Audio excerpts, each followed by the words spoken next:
شروع اللہ کے نام سے جو بڑا مہربان نہایت رحم کرنے والا ہے۔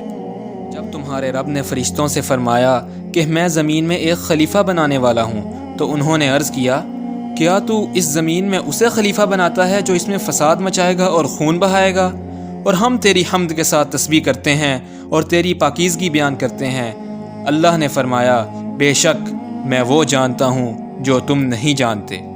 اور اللہ نے آدم علیہ السلام کو تمام چیزوں کے نام سکھائے، پھر انہیں فرشتوں کے سامنے پیش کیا، پھر فرمایا، مجھے ان کے نام بتاؤ اگر تم سچے ہو۔ انہوں نے عرض کیا، اے اللہ تو پاک ہے، ہمارے پاس تو اتنا ہی علم ہے جتنا تو نے ہمیں سکھایا، بے شک تو خوب جاننے والا بڑی حکمت والا ہے۔ پھر اللہ نے فرمایا،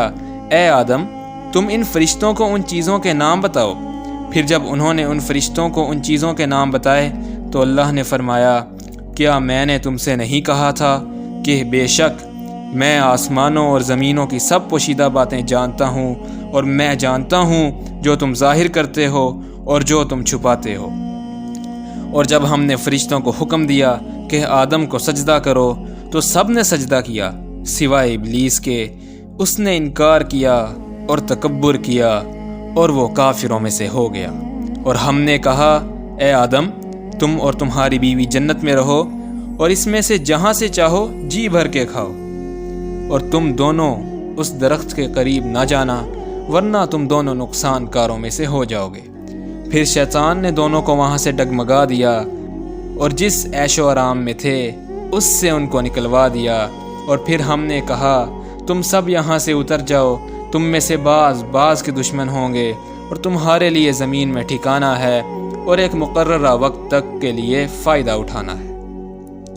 پھر آدم علیہ السلام نے اپنے رب سے توبہ کے کچھ کلمات سیکھ لیے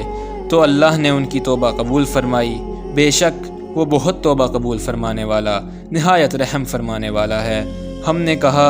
تم سب یہاں سے اتر جاؤ، پھر اگر تمہارے پاس میری طرف سے ہدایت آئے تو جس نے میری ہدایت کی پیروی کی تو ان پر نہ کوئی خوف ہوگا اور نہ وہ غمگین ہوں گے، اور جن لوگوں نے کفر کیا اور ہماری آیتوں کو جھٹلایا